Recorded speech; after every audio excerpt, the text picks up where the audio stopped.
आत्मीय स्वजन भाइयों बहनों, सादर जय जय सीताराम, जय गौ माता, जय गोपाल।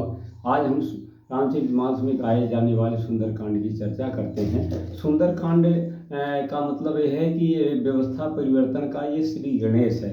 इसकी शुरुआत होती है जामवंत जो वृद्ध हैं और हनुमान जी जो युवक हैं, दोनों का सामंजस्य होता है। और जामवंत सीता की खोज के लिए कहते हैं, जामवंत कह सुन हनुमाना का चुप साध रहे बलवाना, कवन सुकाज कठिन जगवाही जो नहीं होता तो पही।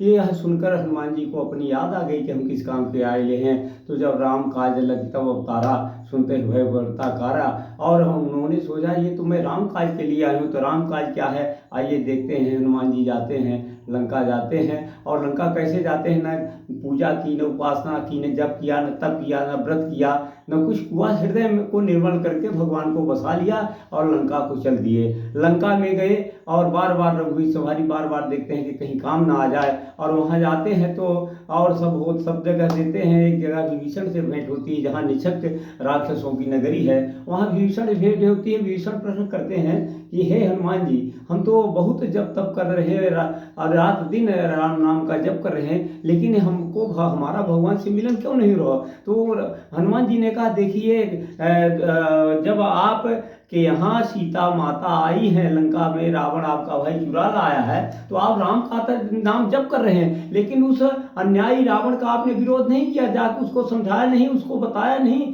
कि भाई ये अन्याय है। तो जब तक आप अन्याय के खिलाफ खड़े नहीं होंगे तो चाहे कितना भी जब तक करें ये राम का काज नहीं कहलाएगा। ये कथा सुनकर विभीषण के समझ में आया। विभीषण रावण के दरबार में जाते हैं और वहाँ कहते हैं कि भैया ये जगत जननी को आप लाए हो, ये बहुत पाप है, ये आप लौटा दीजिए। और रावण चूंकि वो सुनता नहीं है, अभिमानी है, वो रावण जो है लात मार दिया। इस प्रकार से रावण राज्य से राम राज्य की ओर गए। माने एक दल है राम दल, रावण दल, तो दोनों एक साथ नहीं रह सकते और खुले रूप से वो राम दल में आ गए। और फिर क्या हुआ कि यहीं से व्यवस्था परिवर्तन का श्री गणेश होता है। यानी हनुमान जी एक जहाँ निछक राक्षसों की नगरी है, एक शिष्टाचारी को ढूंढ लिए और उस विभीषण को राम पक्ष में ले गए। और फिर प्रकार से आग लगाई, पूंछ में रावण ने आग लगाई, उसकी स्वयं की लंका जली। और उस विभीषण के माध्यम से जहाँ निछक राक्षसों की नगरी है, हनुमान जी ने व्यवस्था परिवर्तन करवाया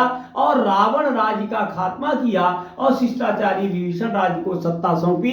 देश बचाओ अभियान का यही लक्ष्य है कि एक शिष्टाचारी को ढूंढकर और उस शिष्टाचारी के माध्यम से भ्रष्ट सत्ता को नेस्तानाबूद करना, यही चाणक्य की संकल्प है। देश बचाओ अभियान है। सादर जय सीताराम।